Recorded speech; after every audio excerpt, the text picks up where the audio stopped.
If you've got one of these trucks, you probably realize by now that brakes are going to be part of your regular maintenance. They eat brakes. Ford undersized the brakes on F-150s as far as I'm concerned, especially the back brakes. If you're using it at all for anything truck-like, hauling stuff, towing stuff, things like that, the brakes really aren't adequate and you're going to go through them fairly quickly. So getting used to doing it yourself is probably a great idea. The good news is the brakes on these trucks are arguably some of the easiest ones in the world to change and to update yourself. The skill level required to change, I'm doing the rear brakes today, the skill level required to change the brakes on these trucks is about the same. If you are comfortable with changing your own oil and changing wheels like we do sometimes here in Canada, you can do this. This is really, it comes down to 2 bolts on either side. It's a pretty simple job. So don't be afraid to try putting your own brakes on your F-150. Ford did make that part easy. There are 2 tips I'm going to show you here when you're doing this that's going to make your life a lot easier and maybe a little bit safer. Pretty simple stuff, but good stuff to know. First tip is this. If you have a 4-wheel drive version of this truck, and I think the vast majority of them probably are, put your truck in 4-wheel drive. Why? Because when you put it in park, then that means all 4 wheels are connected to the transmission in park. We're going to be disassembling the rear brakes and putting the parking brake in service mode, and probably with the wheels lifted off the ground, so that way your front wheels will also be in park. When you put the truck in 4-wheel drive, it's important that you actually drive it forward a little bit in 4-wheel drive so that the 4-wheel drive actually engages. If your truck has an electric parking brake, which I think most of them do now, the second thing you got to do is actually put that in service mode. What that does is there's a little electric actuator on the caliper, and so when you put your parking brake on, it squeezes together the brake pads with a little electric motor. This disengages that so that you're able to change the brakes. To do that, it's pretty easy. You hold down, push in the parking brake, and as if you were taking it off, and then you push the gas pedal to the floor, turn the truck on without starting it.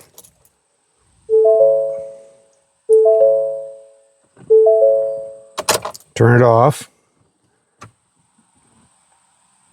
and then turn it back on again, and just keep holding it.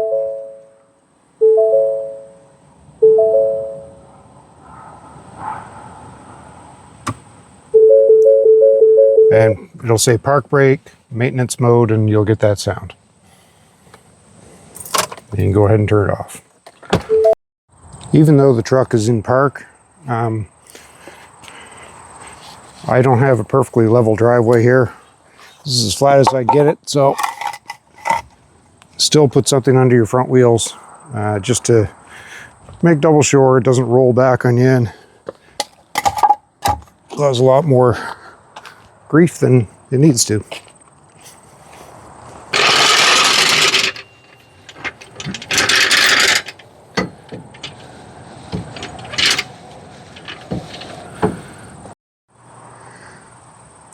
That black plastic thing with the labels on it, that's the electric motor parking brake thing.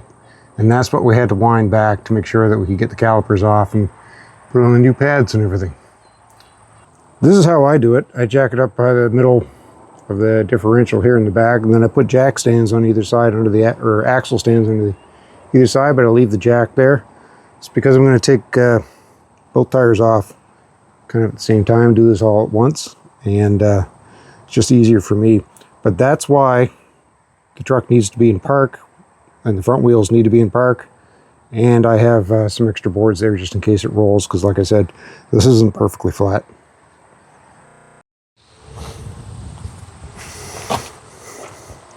So in case you're wondering why there's a rock under my tire here, it's because somebody forgot to loosen off the wheel nuts before before raising both of them off the ground, and so it'll spin if I don't. So once you get your wheels off, here's your caliper and where the brake pads and stuff. Honestly, getting the wheels off and getting it jacked up in the air is probably harder than doing the rest of this job. So really what it is, there's two bolts. One right up here. Oops, sorry. Up there. And then there's one down below here. 13 millimeter bolts. You got to take those off. The only thing to note is that there's a nut right here that they'll spin on, so you need to hold on to something. If you got a adjustable, like an adjustable crescent wrench or something like that, that would be ideal. I don't actually have one, so I'm going to be using these vice grips.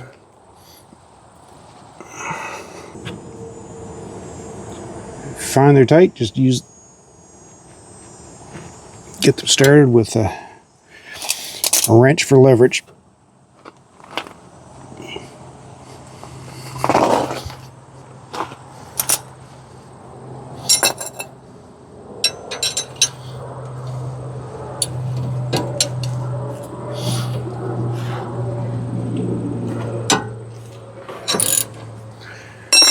Like that.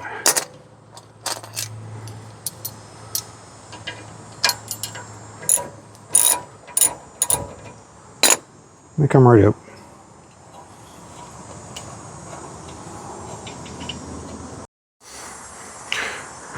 Those two bolts out of the way, your caliper should come out. Might be a little stubborn. Might be a little stubborn getting off, but it'll come off. Don't let it dangle. Set it up in your axle or something, so it's not hanging by the brake hoses. And there's your brakes exposed. These are your brake pads.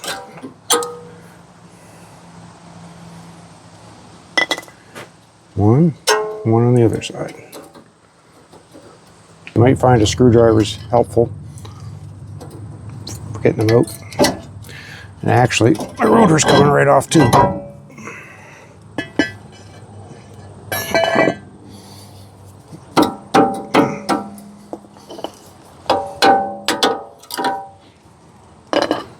There. The rotor came right off as you saw, but if you did need to, if it is kind of stuck there or something, hammer it from that gap there, because dust shields around the rest of it. So all kinds of different brands of brake hardware for these trucks, and I know people are going to want to say that, oh, you got to get Bono or whatever. Anyway, this is what I'm running, called Pro Max, and the reason being, most cost effective. The rotors that I had, I mean, they're looking a little crusty, but they actually aren't bad.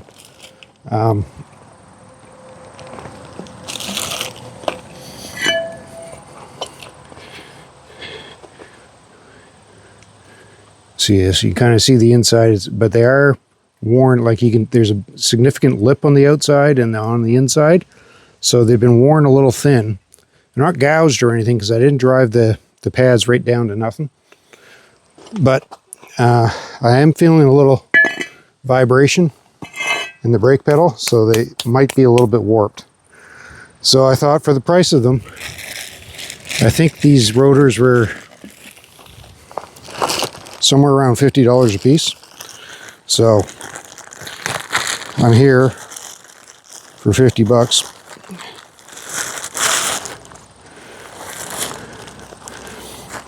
Might as well. Installation of your brake rotor is as simple as that. That's really it. And then the brake pads.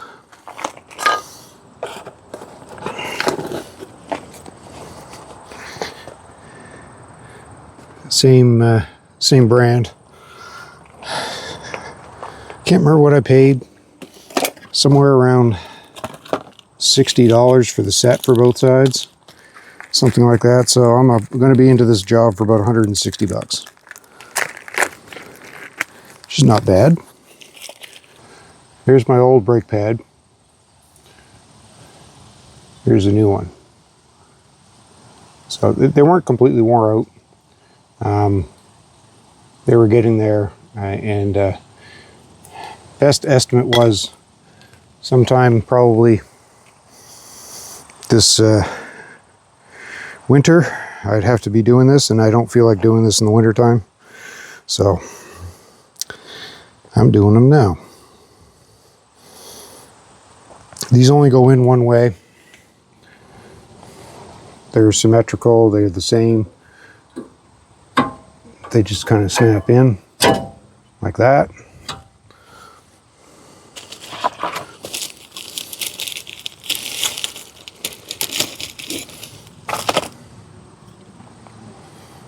Some people put a little grease on the... Actually, I think I will. I've got some right here.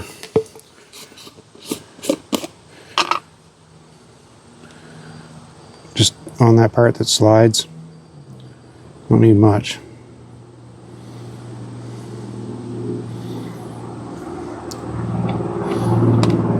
Try not to get on the actual pad itself.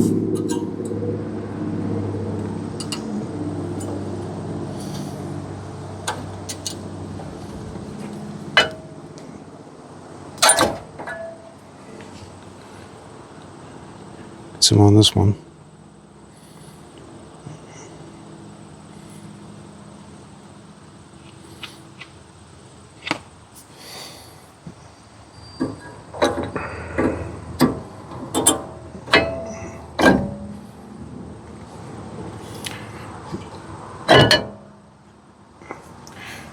There, installed. Now I just got to put the caliper back on, and that's really it. The other thing you got to do before you put your caliper back on is you got to squish the caliper piston back in. I happen to have a little tool for this because I picked up some cheap tools and I was doing brakes on my other car, but you can actually just do this with a C-clamp or something like that.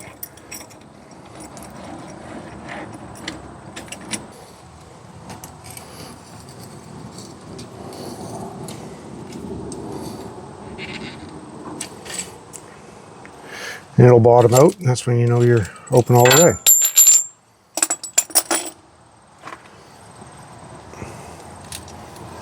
Then, just slide this thing back on where it came from.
That'll settle itself in as soon as I step on the brakes first time. And it's just a rinse and repeat on the other side.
Don't forget to torque your wheels after you get it down off the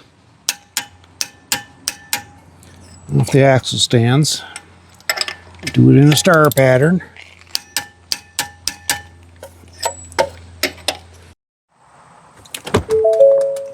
Now when you get back in your truck, you'll see park brake maintenance mode and that little yellow symbol down there reminding you to take it back out of maintenance mode, and we'll do that right now. To take it out of maintenance mode is exactly the reverse. So instead of pushing on the brake lever, you're going to pull it and hold the gas pedal down, turn on, off, back on, and wait a second. Park brake not applied. And that's it. So now when you turn it on, you're good. To set your brakes if you want, I mean, the first time you hit your brakes it's going to do that, but you could always turn on your brakes. So the park brake's on, and that squishes everything together and sets your calipers.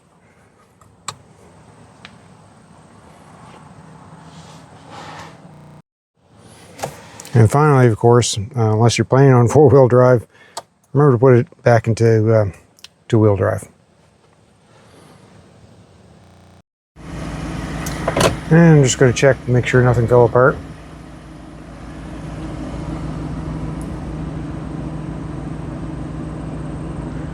No weird clunking noises. I think we're good. So that's all there is to it. Like I said, if you can handle changing an oil or changing tires, that kind of thing, it's honestly not a bad job at all to do on these trucks, and it's something you're going to have to do fairly often because the brakes, quite frankly, suck on F-150s. But it's pretty quick. Honestly, the most physically challenging or the hardest part of doing this is jacking the thing up and getting the wheels off. The actual brake part is pretty simple and straightforward. It's not hard to do. My pads weren't worn completely out. I didn't wait till they got to that point, because if I did, I'm suspecting it'll be dead of winter, and I don't want to be out here doing this in the snow and the ice and everything else. The rotors were in worse shape than I thought they were. They were pretty crusty and old, and they were quite thin. Like, you could tell where the ridge was where they were originally, and then the middle part where the pads were had worn out quite a bit. So I don't know if the rotors were soft or the pads were just aggressive or what, but and I was feeling a vibration in the pedal, like a warped rotor, and I'm pretty sure it was the back. It was, because it wasn't the steering wheel shaking. So hopefully that solves that. Anyway, don't be afraid to do this job, and if you have one of these trucks, like I said, you probably should get used to it anyway, because it's going to be fairly normal. Thanks.